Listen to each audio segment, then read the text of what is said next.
तो नमस्कार दोस्तों, करम समाचार में आपका स्वागत है। तो आज है 7 जुलाई 2026, दिन है मंगलवार और तिथि है सप्तमी। तो चलिए शुरू करते हैं आज की ताजा खबरें। वहीं खबर निकल कर आ रही है कि प्रधानमंत्री मोदी गुवाहाटी में 6-7 जुलाई को ब्रिक्स देशों की अहम सुरक्षा बैठक करेंगे। डार्कनेट के जरिए होने वाली ड्रग तस्करी और सिंथेटिक ड्रग पर लगेगी लगाम। सदस्य देशों के बीच खुफिया जानकारी के आदान प्रदान और समन्वय पर जोर रहेगा। दोस्तों, पीएम मोदी 7 और 8 जुलाई को यूपी, छत्तीसगढ़, तेलंगाना और राजस्थान का दौरा भी करेंगे। दोस्तों, लगभग 50,000 करोड़ रुपए के इंफ्रास्ट्रक्चर प्रोजेक्ट का उद्घाटन भी करेंगे। गोरखपुर और अन्य रूटों पर नई वंदे भारत ट्रेनों को दिखाएंगे हरी झंडी। दोस्तों, पीएम मोदी 7 जुलाई से शुरू करेंगे अपनी 6 दिवसीय विदेश यात्रा। इंडोनेशिया के साथ मिलकर यूपीआई आधारित डिजिटल भुगतान की शुरुआत होगी। दोस्तों, इस बड़े कदम से दोनों देशों के छोटे और बड़े उद्यमियों को लाभ मिलेगा। दोस्तों, पीएम मोदी ने दलाई लामा को उनके जन्मदिन पर शुभकामनाएं भी दी दोस्तों, और उनके लंबे और स्वस्थ जीवन की कामना भी की।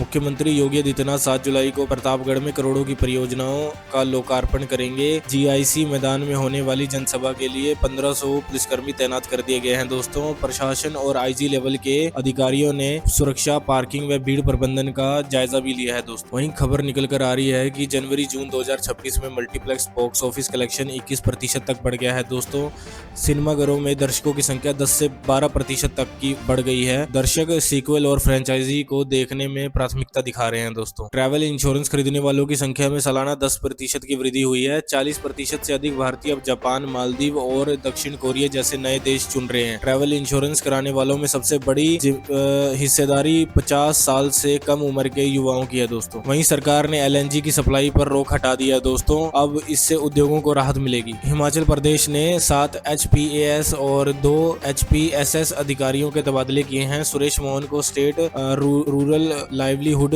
मिशन का नया सीईओ बना दिया गया है। दोस्तों, प्रोमिला शर्मा को सामान्य प्रशासन विभाग में अंडर सेक्रेटरी का जिम्मा सौंपा गया है। दोस्तों, वहीं खबर निकल कर आ रही है कि पंजाब के 8 लाख कर्मचारियों के लंबित डीए एरियर मामले में आज हाई कोर्ट में अहम सुनवाई है। केंद्र और पंजाब सरकार के कर्मचारियों के महंगाई भत्ते में फिलहाल 18% का बड़ा अंतर है। राहत न मिलने पर कर्मचारी संगठनों ने 17 जुलाई को बड़े आंदोलन और महाबंद की चेतावनी भी दी है। अब यह की कालाबाजारी रोकने के लिए सरकार ने खरीद नियमों को सख्त कर दिया है। दोस्तों, अब केवल आधार कार्ड से कोई भी अपनी मनचाही मात्रा में यूरिया नहीं ले पाएगा। दोस्तों, किसानों को अब उनके खेत के वास्तविक रकबे के आधार पर ही खाद दी जाएगी। दोस्तों, और इसके लिए फॉर्मर आईडी बनानी पड़ेगी। दोस्तों, भाजपा स्वयं सेवकों को जोड़ने के लिए एक नया पोर्टल लॉन्च करेगी। यह घोषणा भाजपा महिला मोर्चा की प्रदेश अध्यक्ष डॉक्टर अर्चना गुप्ता ने दी है। इसका मुख्य उद्देश्य 2027 के चुनावों के लिए संगठन को मजबूत करना है। दोस्तों, वहीं ईपीएफ में बेसिक सैलरी का 12% अनिवार्य योगदान का नियम खत्म कर दिया गया है। दोस्तों,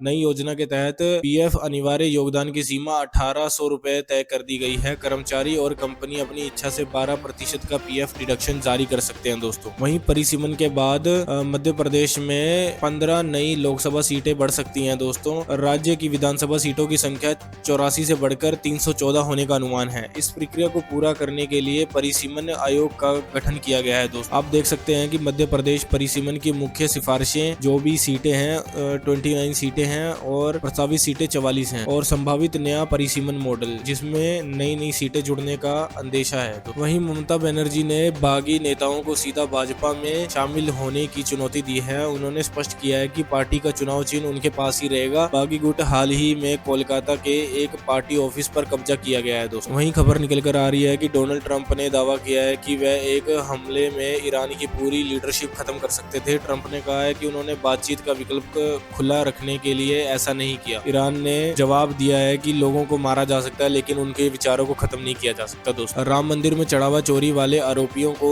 मोजे और जेब में छिपाते थे।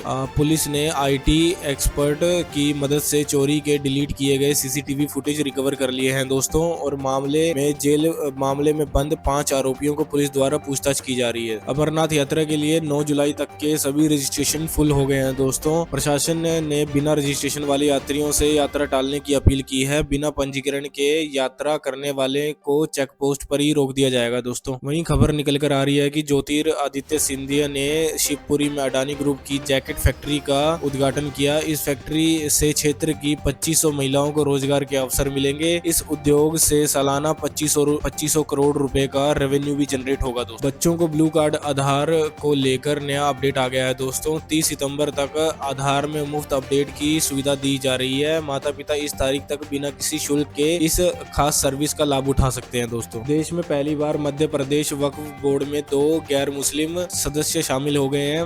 मध्य प्रदेश सरकार ने मनोज गलवानी और अखिलेश भार्गव को बोर्ड में जगह दी है। बोर्ड के पुनर्गठन के साथ ही डॉक्टर सनवर पटेल मध्य प्रदेश वक्फ बोर्ड के नए अध्यक्ष बन गए हैं दोस्तों। UHSR रोहतक ने मेडिकल और पैरामेडिकल कोर्सेज की फीस में भारी वृद्धि कर दी है दोस्तों। नई दरें 1 अगस्त से लागू होंगी। विश्वविद्यालय ने अगले 5 सालों तक हर साल फीस में 10% की बढ़ोतरी का प्रावधान किया है। कांग्रेस नेता रणदीप सुरजेवाला ने इस फैसले का विरोध करते हुए इसे बीजेपी की नायब वसूली का करार दिया है दोस्तों।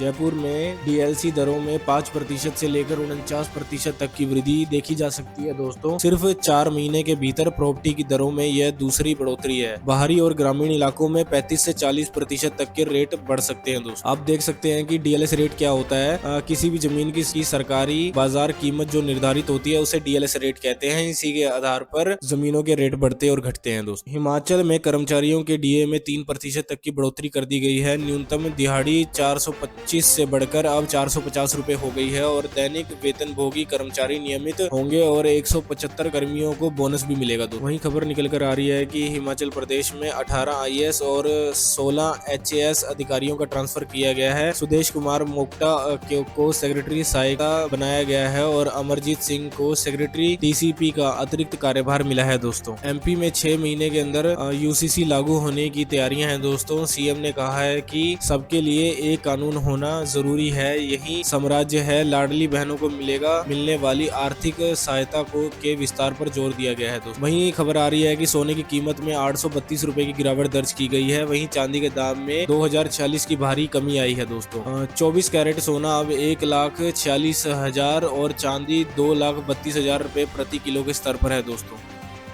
अब सेंसेक्स 400 अंक की छलांग लगाकर 78,150 तक पहुंचा और निफ्टी में भी करीब 100 अंकों की शानदार तेजी देखी गई दोस्तों, जो कि 24,300 के पार चली गई है। मेटल और बैंकिंग सेक्टर के शेयरों में भी ज्यादा खरीदारी है दोस्तों। आप देख सकते हैं कि एशियाई बाजारों में इतना मिला जुला कारोबार रहा और अमेरिकी बाजारों में शुक्रवार को मिला जुला कितना कारोबार रहा दोस्तों। तो कर्म समाचार को देखने के लिए आपका बहुत बहुत धन्यवाद। आप प्लीज लाइक, शेयर और कमेंट करिएगा दोस्तों।